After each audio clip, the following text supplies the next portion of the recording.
this panel was about business development. It was about how to monetize your business. I've heard, actually we all heard stories on, starting from the investor's point of view. By the way, Ryan, how to turn the unsustainable into sustainable is a great story. And I really enjoyed it in a way, you know, building so many different startups on the way. That's the thing that I would like to talk now to you. So you gave a couple of examples on the stage. Everybody says, yeah, here we have full room of entrepreneurs. Let's do it. How easy is to make this step from let's do it to do it from the point of view of the investor? And where should we start first? Because you have the product, you have all these great things that you've mentioned, but where should you start first from your point of view? Yeah, well, I guess the first general piece of advice when you're approaching an investor is to just be yourself. And really, the #1 thing we look for, more important than any of this, is the team. And if it's someone that we feel like we can work with, if it's someone we really respect, you're already 90% on the way there. I think with what I discussed in particular, the best thing you can do is articulate a really good understanding of that competitive environment. And you know, I think when going back to the Instagram example, when Kevin went and pitched to Andreessen Horowitz, I presume he said a story just like that. And he said, listen, I know this won't be something we can do in the long run with these photo filters, but this is what we're going to become. And of course, they are immediately sold by that. And I think that's probably the most effective story you could tell an investor. Well, I think that there is something about the approaching the investors. It feels like you should not be too pitchy, right? What should be the right attitude? Because I'm sure there are many people in the room. It's full of investors around. So, what's next? Should I come and say, "Come on, I have the best idea in the world"? How much time, if I'm a company and with the best idea in the world and a great team, and I want to approach you, how much time do I have?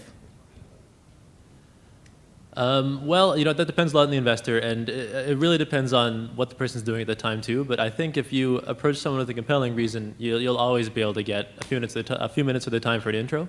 And if they feel like there's a good fit, then be prepared for a more detailed description later on, and that's probably sort of like half an hour, 45 minutes kind of discussion.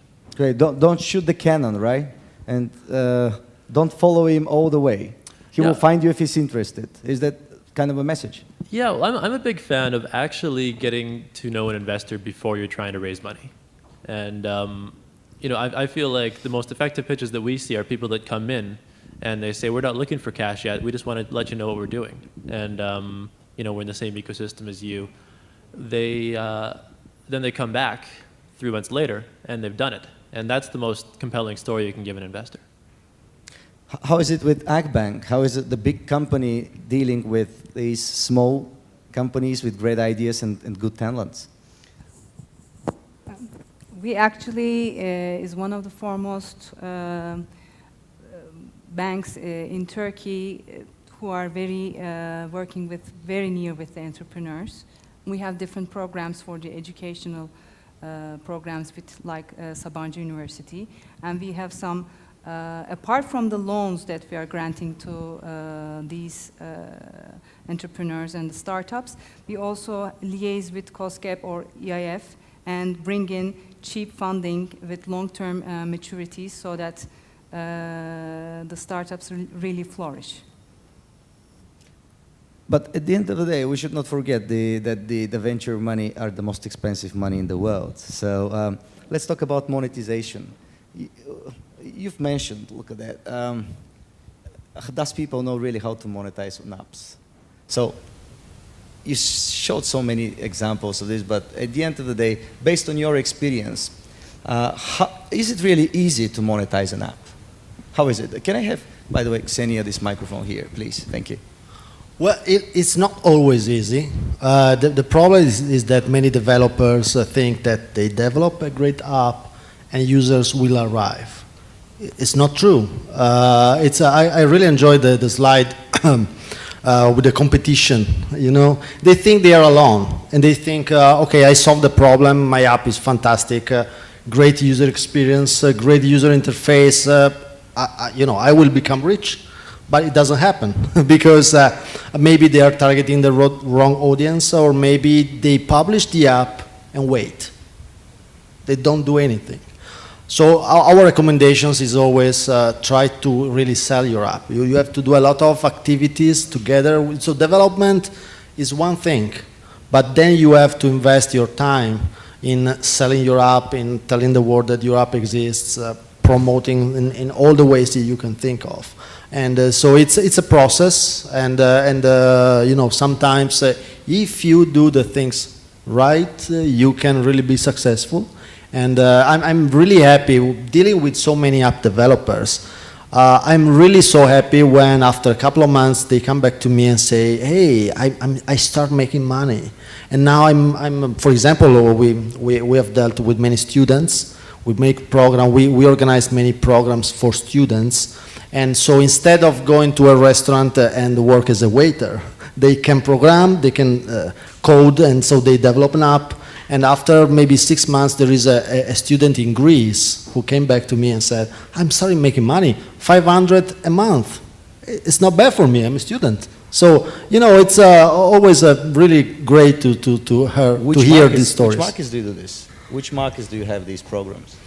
No, well, markets, you said. No, well, worldwide. It's global one. Yeah. Anybody use this here in the room? Anybody did an app? Okay, one. Okay.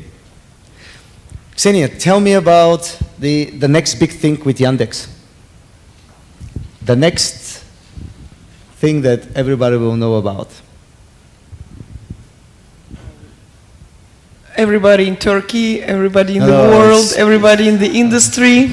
Obviously, you're expanding globally, or at least in some parts of the world. So what is the next interesting thing that's coming up from the factory? Actually, there are several points. So first of all, we are not at the moment expanding globally.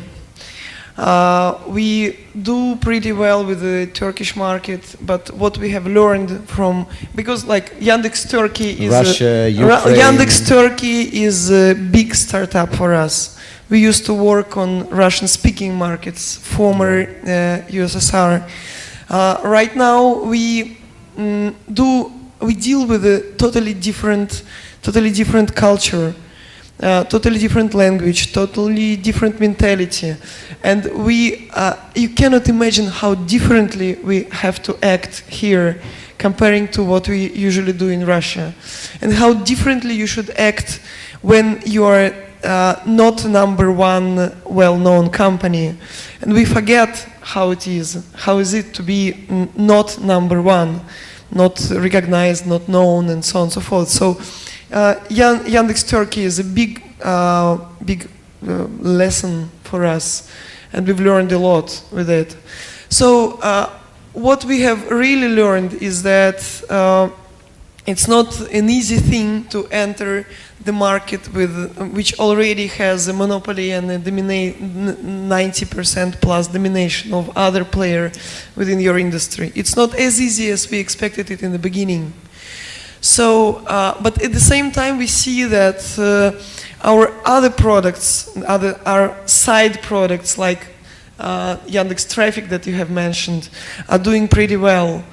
And so what we think is that probably we should not go this straight way of expanding with the search, because it's, you know, the only advantage we can propose to the market, and it was like a very good presentation about what's your advantage is, yeah? So to be local at every given market, it's what we are trying to do. And it's not an easy, it costs money and so on and so forth, but what we can do is to go with the really, really cool products. And factory efforts are now pretty much connected with our, with dealing as much as possible with internationally built products which are very cool and have good audience and good recognition on different European markets.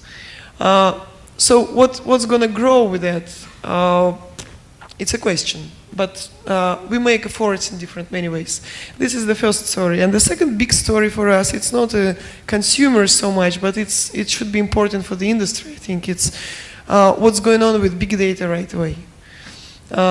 We have very good algorithms of working with big data, but that's not a discussion for this audience. There is another track.